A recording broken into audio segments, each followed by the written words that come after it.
ഒരബദ്ധം പറ്റിന്ന് പറഞ്ഞാ മതിയല്ലോ. കാര്യം എന്താന്ന് വെച്ചാൽ അമ്മാവൻ തെളിച്ചു പറ. ഹലോ, ഞാൻ ശ്രേയ. നല്ല പേര് പറയാനേ വിളിച്ചേ അല്ല. മറ്റിപ്പോ റീസെന്റ് ആയിട്ട് അർജുൻ എംബിയുടെ വീഡിയോയില് തെറിവില് കേൾക്കുന്ന ഒരു ക്യാരക്ടറാണ്. ഇതാണ് കഥ. പക്ഷേ ഫ്ലാഷ് ബാക്കിലാണ് യഥാർത്ഥ സംഭവം നടക്കുന്നത്. Flash back.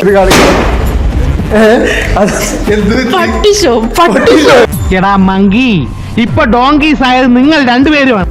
എങ്ങനെ ഒന്ന് തലയൂരും എന്റെ കൃഷ്ണ, വല്ല വഴിയുണ്ടോടാ? കൃത്യമായിട്ടൊന്നും പറയാതിരിക്കുക, കിടന്ന് ഉരുളുക, അതേ രക്ഷയുള്ളൂ. ആ വീഡിയോയുടെ താഴെ വരുന്ന കമന്റ് സഹിക്കാൻ പറ്റില്ല. കരയരുത് വിശാലം, മേക്കപ്പ് ഇളകും. ഇതിന്റെ ബാക്കിൽ എന്നോ നടന്നെന്ന് ആർക്കും അറിയത്തില്ല. ഇതിന്റെ പിന്നിൽ വമ്പൻ സ്രാവുകളും നീലത്തിമിംഗലവും ഒക്കെ ഉണ്ട്. ഞാൻ ആ വീഡിയോ മനഃപൂർവ്വം പർപ്പസ്ഫുള്ളി അങ്ങനെ അതിന്റെ അകത്ത് നിന്നതാ. പിന്നെ അനുഭവിച്ചോട്ടോ. ഞാനൊരു കാര്യം പറയുന്നുള്ളൂ, ഈ വീഡിയോ ഒരു സെൻസിലെടുക്കുക, പ്രോപ്പറായിട്ട് അത് എന്റർടൈൻമെന്റ് സെൻസിലെടുക്കുക. താനീ പറയുന്ന ഇടയ്ക്കൊക്കെ റെക്കോർഡ് ചെയ്ത് താന്നിലൊന്ന് കേട്ടു നോക്ക്, നല്ല രസമാണ്. വെറുതെ ഇങ്ങനെ വന്ന് തെറി വിളിക്കാതിരിക്കുക. എനിക്ക് എവിടെ ചെന്നാലും ഈ ഗതികേട് എന്നെ വരും. തെറി വിളിച്ചോ നിങ്ങളുടെ മാന്യത, പക്ഷെ അത് ഇറ്റ് അഫക്ട്സ് എ ലോട്ട്. ഒരക്ഷരം പോലും തെറ്റിയില്ല. ഇതൊരു കാര്യം മറ്റേടത്ത് ഐഡിയ ആയിപ്പോയി. അവിടുന്നും കിട്ടി ഇവിടുന്നും കിട്ടി.